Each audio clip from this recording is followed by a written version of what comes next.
میری قوم کے نوجوانوں، سب سے پہلا کام آپ کو جو کرنا ہے وہ یہ ہے کہ آج تک اللہ نہ کرے، 100 بار نہ کرے، اگر آپ کی زندگی بے راہ روی میں گزر رہی ہو یا غلط کاموں میں گزر رہی ہو تو آپ سب سے پہلے ان غلط کاموں سے توبہ کیجئے۔ یو ہیو ول پاور، آپ کے پاس قوت ہے، ول پاور ہے، اگر آپ اسے یوز کریں گے اور آپ ان چیزوں سے نکلنا چاہیں گے تو یاد رکھیں، کوئی آپ کی مدد کرے یا نہ کرے، میرا مولا ضرور مدد فرمائے گا۔ ایک بار گناہوں کے دلدل سے نکل کر کے دیکھیے، ایک بار برائیوں کے دلدل سے نکل کر کے دیکھیے، ایک بار بد کرداری کے ماحول سے نکل کر کے دیکھیے، ایک بار سیدھے راستے کی طرف آ کر کے دیکھیے۔ خدا کی قسم، آپ کے قلب کو سکون کی دولت نصیب نہ ہو تو مجھے کہنا۔ اللہ اکبر۔ میرے پیارے آقا صلی اللہ تعالی علیہ وسلم کے پیارے دیوانوں، آج تک دامن پر لگے ہوئے گناہوں کے ہزارہ دھبوں کو آپ اللہ کی بارگاہ میں توبہ کے ذریعے آنسو بہا کر اسے مٹا دو، میرا مولا عزت بھی عطا فرمائے گا، سرخ روئی بھی عطا فرمائے گا، کامیابی بھی عطا فرمائے گا، کامرانی بھی عطا فرمائے گا۔ اس لیے کہ آپ کا سیدھے راستے کا مسافر ہونا یہ ہماری کامیابی کی ضمانت ہے اور قوم مسلم کی کامیابی کی ضمانت ہے۔ بسا اوقات ایسا ہوتا ہے، برے ہم نشین کی وجہ سے، برے دوستوں کی وجہ سے، ان کے سگار پلانے کی وجہ سے، ان کے شراب پلانے کی وجہ سے، ان کے بد کرداری کے اڈوں پر لے جانے کی وجہ سے ہم یہ تصور کرتے ہیں کہ یہ ہمارا خیر خواہ ہے۔ خدا کی قسم، چند لمحوں کی لذت کا عادی بنا کر وہ آپ کا پورا مستقبل تاریک کر دیتا ہے، آپ کا فیوچر ڈارک کر دیتا ہے۔ ذرا ان ماں اور باپ کے دل سے پوچھو جنہوں نے آپ کو جنم دیا، آپ کو بڑا کیا، آپ کی پرورش میں جنہوں نے اپنی زندگی کی ساعتیں گزاری، اپنی راتوں کو جاگ جاگ کر آپ کے آرام کا خیال کیا، اور ایک باپ دن کے اجالے کے اندر کڑی دھوپ میں محنت کر کے آپ کے لباس سے لے کر، آپ کی تعلیم سے لے کر، آپ کے کردار سے لے کر، آپ کی ضرورتوں تک کی تکمیل کے لیے جس باپ نے جد و جہد فرمائی، اس باپ سے پوچھو جب اس کے بیٹے کا قدم پھسل جاتا ہے تو باپ کی زندگی کے سامنے کتنا اندھیرا چھا جاتا ہے۔ کبھی آپ نے سوچا کہ آپ کے ماں باپ آپ سے کتنی امیدیں وابستہ کیے ہوئے ہیں؟ آپ ذرا سوچو، آپ کی جوانی اگر داغدار ہوتی ہے تو ماں باپ کو کتنا دھچکا لگتا ہے اور ماں باپ کے دل پر کیا گزرتی ہے۔ اللہ اکبر۔ مجھے یہ کہتے ہوئے بڑا افسوس ہوتا ہے، ایک زمانہ تھا، لڑکا ہو یا لڑکی ایک ہی بات دونوں ماں باپ سے کیا کرتے۔ بیٹی بھی کہتی ابا جہاں چاہو آپ رشتہ کر دو، اور بیٹا بھی یہی کہتا آپ جہاں چاہو رشتہ کر دو۔ لیکن اگر آج دیکھا جائے تو ماں باپ رشتے سے پہلے خود بچے سے پوچھتے ہیں بیٹا کہیں تمہارا معاملہ تو کچھ نہیں ہے، اگر ہو تو بتا دو تاکہ وہیں رشتہ کر دیں۔ بیٹی سے بھی ماں باپ یہی سوال کرتے ہیں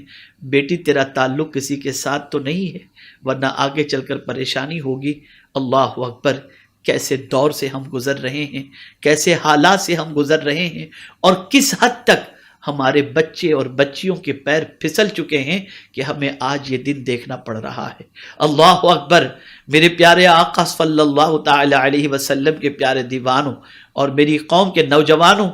آپ ذرا سوچو اور اندازہ لگاؤ، آپ صرف پیرنٹس کے لیے اہم نہیں ہو، آپ صرف خاندان کے لیے اہم نہیں ہو، آپ صرف رشتہ داروں کے لیے اہم نہیں ہو، آپ پوری قوم کے لیے اہم ہو، آپ اسلام کے لیے اہم ہو، آپ مسلمانوں کے لیے اہم ہو، آپ پیغمبر رحمت صلی اللہ علیہ وسلم کے لیے اہم ہو، آپ اللہ کے نزدیک اہم ہو۔ میرے پیارے آقا صلی اللہ علیہ وسلم کے پیارے دیوانوں، اس لیے اپنے آپ کو خوب بچاؤ، اپنے آپ کو بروں کی صحبت سے بچاؤ، اپنے آپ کو برے دوستوں سے بچاؤ، اپنے آپ کو بری سنگتوں سے بچاؤ، اپنے آپ کو برے ماحول سے بچاؤ۔ میرے پیارے آقا صلی اللہ علیہ وسلم کے پیارے دیوانوں، اگر پتہ چل جائے یہ دوست غلط راہ کا شکار ہے، اس سے تعلق منقطع کر دو۔ اگر پتہ چل جائے اس کی صحبت میری زندگی کو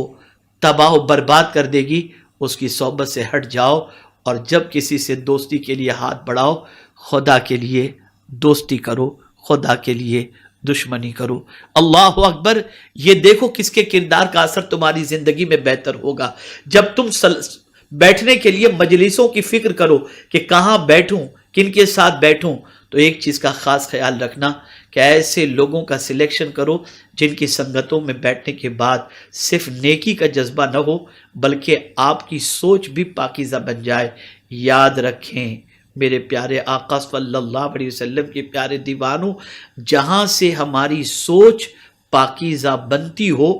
وہیں ہمیں بیٹھنا بھی چاہیے، وہیں ہمیں رہنا بھی چاہیے۔ بلکہ اگر میں 2 قدم آگے بڑھ کر کے عرض کروں تو غلط نہ ہوگا، جن کتابوں سے سوچ پاکیزہ بنتی ہو، جن چیزوں کو دیکھنے کے بعد سوچ پاکیزہ بنتی ہو، جن لوگوں کو سننے کے بعد سوچ پاکیزہ بنتی ہو، جن کی نشستوں میں بیٹھنے کے بعد سوچ پاکیزہ بنتی ہو، ایسوں کی سنگت میں بیٹھو، ایسی کتابیں پڑھو، ایسی چیزیں دیکھو جس سے آپ کی سوچ گندی نہ ہو بلکہ آپ کی سوچ پاکیزہ بن جائے۔